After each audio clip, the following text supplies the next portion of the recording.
Welcome to the Verdin Verdict Sports Show. I'm your host, Jacob Verd. I hope everybody's having a good Wednesday. We're bringing you our LSU football update. We got a couple of notes from Brian Kelly from his teleconference earlier today. Got some key information and some key players to look out for the South Alabama game coming up.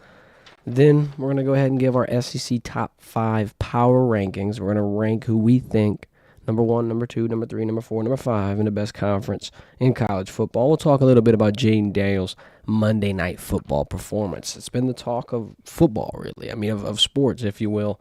LSU's brand was at the forefront. You saw Joe Burrow take on JD5, Heisman versus Heisman, and it was everything that you wanted it to be. Close game, high scoring, and kind of, record-setting, if you will, for what Jaden Daniels was able to accomplish and hopefully what he's going to be able to build on going forward.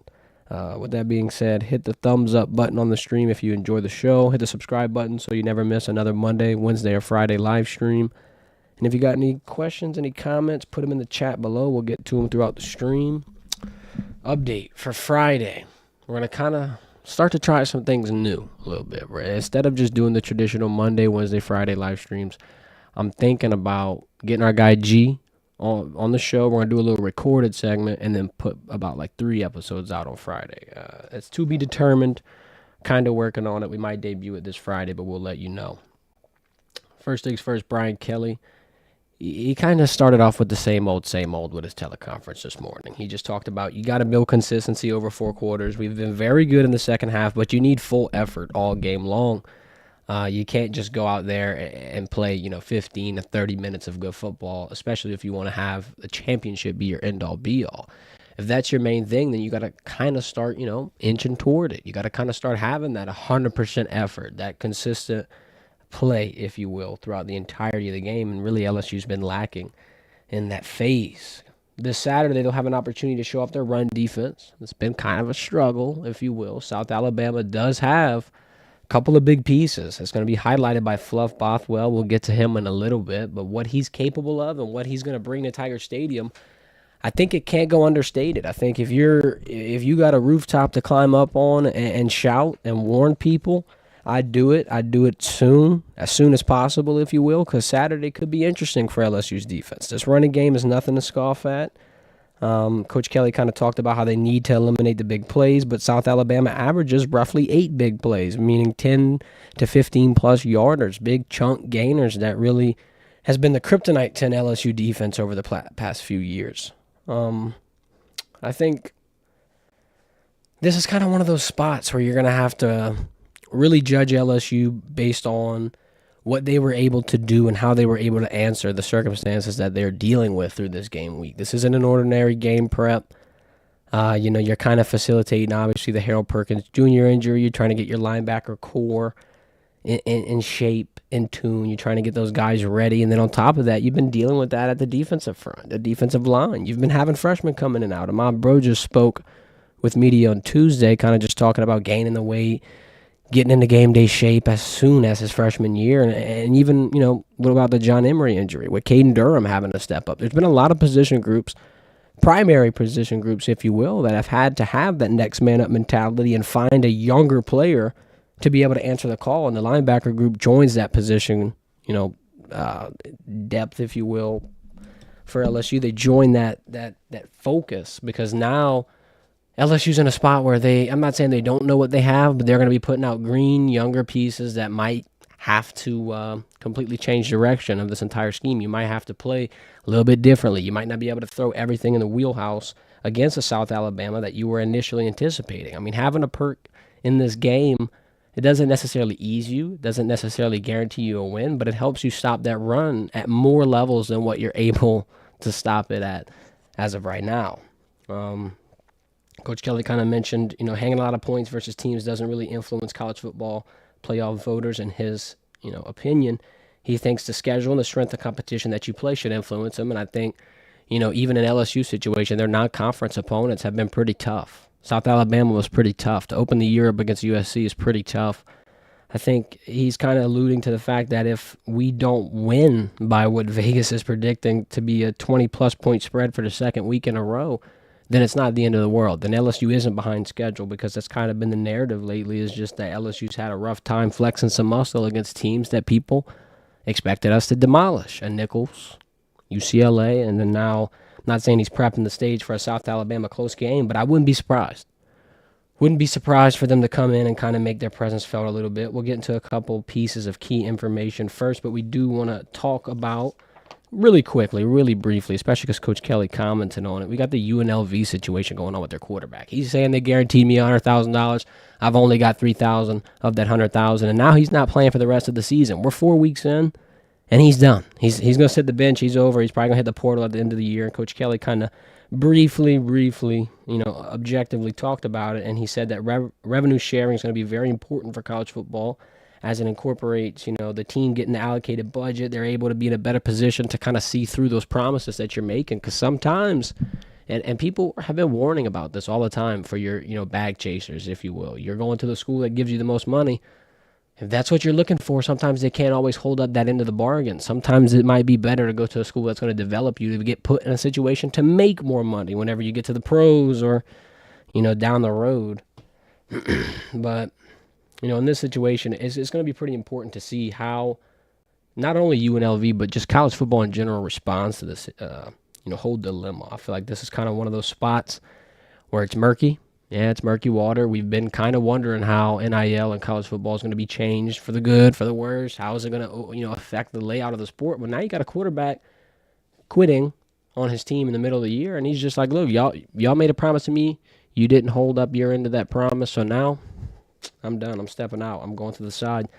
Something that we're going to monitor, something that hopefully, not many teams experience this year, because you're kind of flatlined, if you will. I mean, they started undefeated. They had some big wins. They had some big moments, and then now, supposedly, they're not paying him what he expected to be paid, and there's going to be trouble ensuing in Sin City.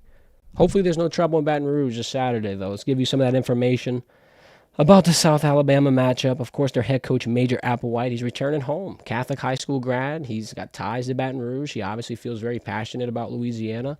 And I think getting a coach in this environment in Tiger Stadium back home on a Saturday night, you might get the best out of him. You might get him motivating his team, getting his team in the right spot. And I'm not saying that, South Alabama's guaranteed to have a phenomenal performance here, but I would not be surprised. ESPN does give LSU a 78% win percentage for what it's worth.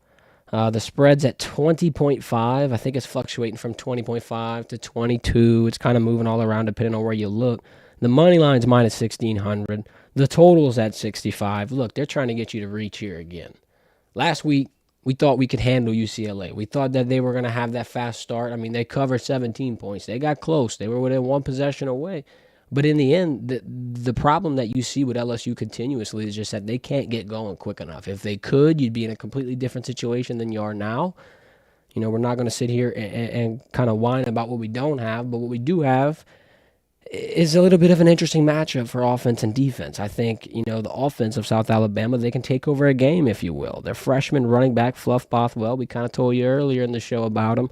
He's taking college football by storm. He's top 15 in college football for rushing touchdowns. And I want to do a quick comparison. Now, this isn't saying anything about anybody. I'm just wanting to point something out here. The level of competition, completely different. The offensive schemes, completely different. The times that they call the runs and the amount of, carries and when they come in the game, both completely different. So that you do have to keep that in mind when I read these statistics. But I do want to say South Alabama's running back 1 versus LSU's running back 1. Fluff Bothwell, Josh Williams, 37 carries for Fluff, 36 for Josh. Josh has 134 yards on those carries. Fluff has 359. Josh has 2 touchdowns. Fluff has 6. Yards per carry, Josh 3.7. Fluff 9.7. Like I said, I preface this whole entire thing with the competition is so different. Yeah, I get it. But my point is, the explosivity on the ground is there for them. It's going to be an interesting spot. They obviously run the football statistically on paper better than LSU. So going forward, something that they're definitely going to have to know. It's something that's obviously in the back of every coach's mind. Not only do you have to start fast, but you're going to have to play your assignment with, quite frankly, the thinnest defense that LSU has had all season long. I'm not saying it's impossible. I'm not saying they're not doing it. I'm just saying that it might be another game where you start, a little on your toes, a little uneasy, a little inconsistent. To break down that rushing game a little further, LSU has 2 running backs totaling over 100 rushing yards. South Alabama has 3. One has 359, like we just said. One has 203, and their third string has 171. Their third string running back has more rushing yards than our first string. And it's not saying anything about anybody as much as it's saying they run the ball a lot. They get a lot of opportunities on the ground. Their passing game isn't going to be exactly, up to par, and we'll break that one down next. But South Alabama's won every single game where their running back has reached 100-plus yards. If they had a runner across the century mark, they win. They've lost every game that they have not. I feel like LSU just, the overall message of that past segment is just you've got to plug that run. When South Alabama gets going on the ground, they score in bunches. They wear you down. They're not as one-dimensional. They can really open up a lot of areas on the field. Then, not to mention, they're not wearing your defense down. They're not leaning on you for the entirety of the game. And I doubt a South Alabama can do it.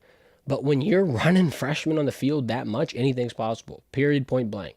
When you got freshman D linemen, freshman linebackers, freshman secondary, you got some inexperience on the field, you're in a situation now where you've got to, come out and be brutally physical. You can't just let them answer. You can't just let them, kind of chew the clock and have the game played at their pace. You're going to have to meet them in the middle, meet them with some pressure, and hopefully we get a shock, if you will.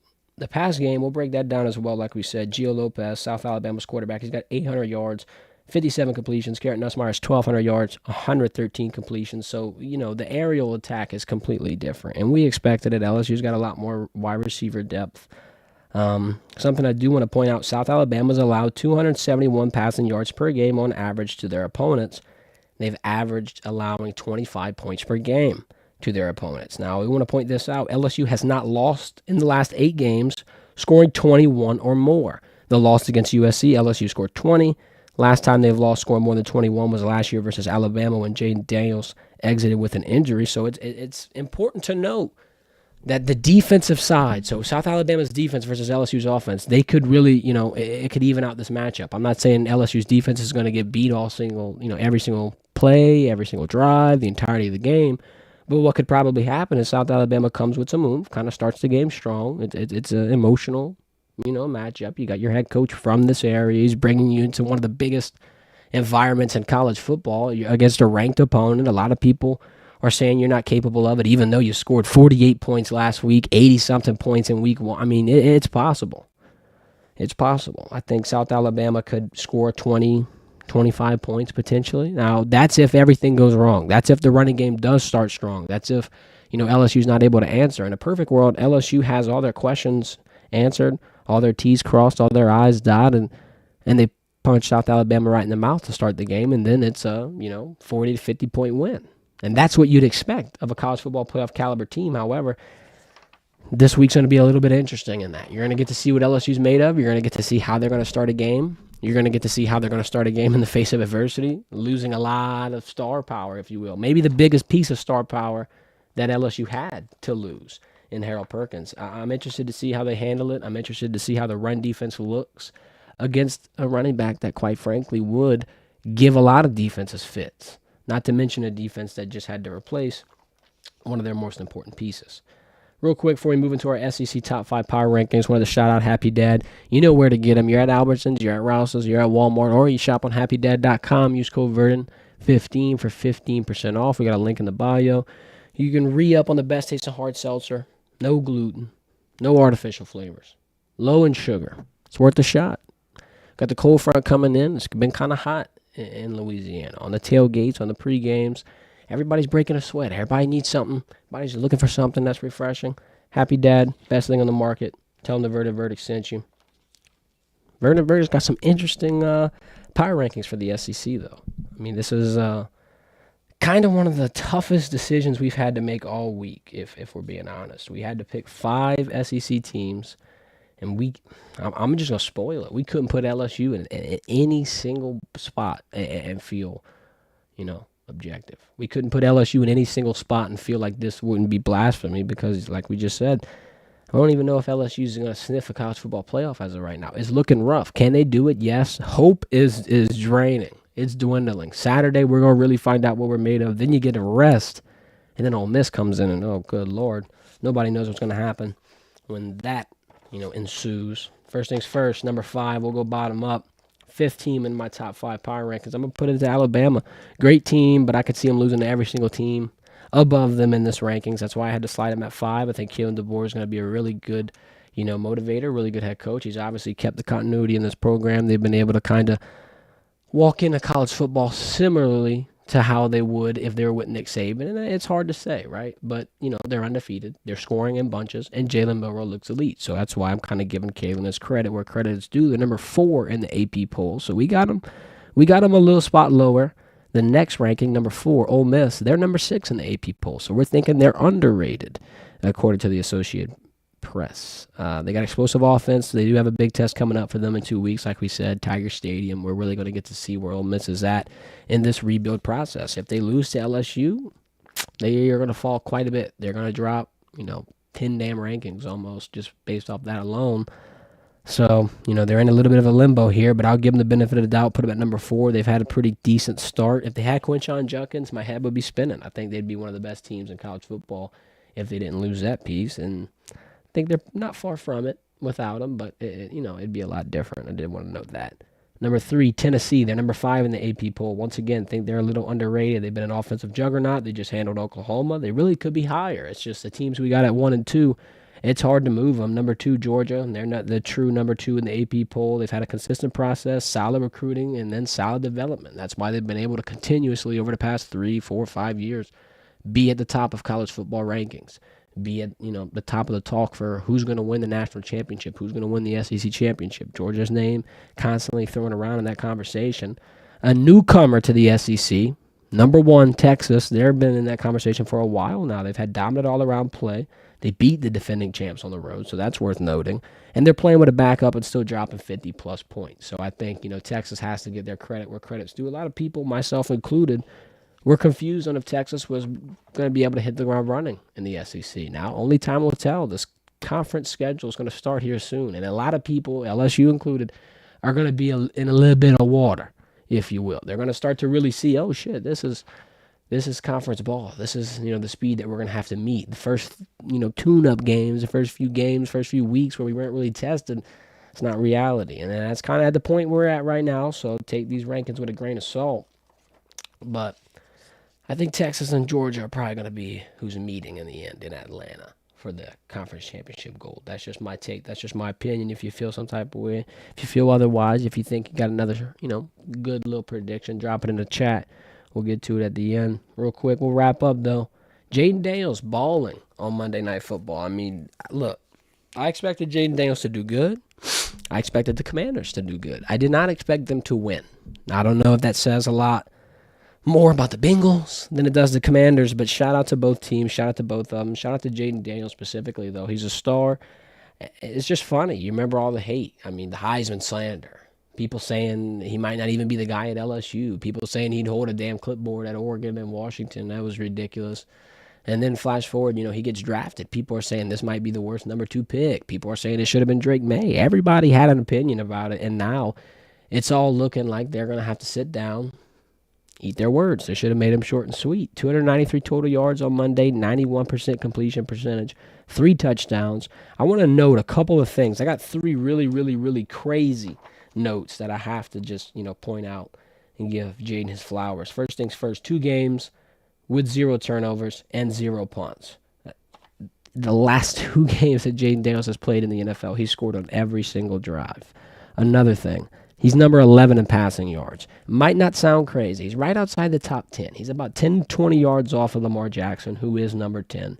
But being at number 11 at this point in the season has Jaden Daniels throwing more passing yards than Patrick Mahomes, Josh Allen, Aaron Rodgers, Derek Carr, Caleb Williams, a lot of big-name, big, high-caliber quarterbacks that a lot of people would have never even guessed Jaden Daniels would be in the stratosphere with. Also, no interceptions, something that has to be noted and attributed to Jaden Daniels because his last year at LSU, he protected the football and didn't turn it over at probably the best rate he has ever had in his career. Entering LSU, that was the biggest question around him. Is he going to be able to protect the football? He had 13-plus interceptions in his last year at Arizona State. How is he going to answer to the turnover questions, the turnover, issues, if you will, surrounding him? And I think him starting his NFL season off without throwing one yet, it's got to make him the clear rookie of the year. He's at like plus 150. I mean, he's at some pretty valuable odds. I would take it. He's got the number one completion percentage out of all starters. You got some people in there that have thrown like 20 passes that might have a better one, but out of everybody that's thrown hundreds of attempts, hundreds of passes, he's got the highest completion percentage, 80%. I think, this game, though, all in all, win or lose for Jaden Daniels, this helped LSU's brand. I mean, you got two of your Heisman quarterbacks facing off against each other. This helps him recruiting more often than not. I mean, we just started off the stream talking about a quarterback who was promised all this NIL money, all this NIL opportunity, and that school wasn't able to hold up that end of the bargain. Meanwhile, you've got other schools that are constantly putting skilled players and talented players into the forefront in the NFL at the highest level. I mean, you got not just Jaden Daniels and Joe Burrow. You could throw Malik Neighbors, Justin Jefferson, Jamar Chase. You could throw Tyrann Mathieu, a lot of names into that hat of NFL high star caliber performers who have made their brand at LSU. And I mean, sure, the NIL money's nice up front in the beginning, but the long-term payoff when you're one of the best players in the NFL because of how you were developed, because of the caliber of competition that you played, it's kind of going to do dividends for you as it has with those players. Appreciate everybody for joining. We're going to wrap it up right here. Like I said, our Friday stream, we're going to do something a little different. We're going to have G Sports come in. We're going to do like a little recorded segment. Going to release it on Friday, 3 different episodes. Let me know if you got any questions or comments that you want addressed in our LSU versus South Alabama full preview. We'll be doing our top 3 games of the week on Friday as well. We'll talk a little Saints football. We'll change some things up for you. Hope everybody has a good one. This has been the Verdin Verdict. I'm your host, Jacob Verda.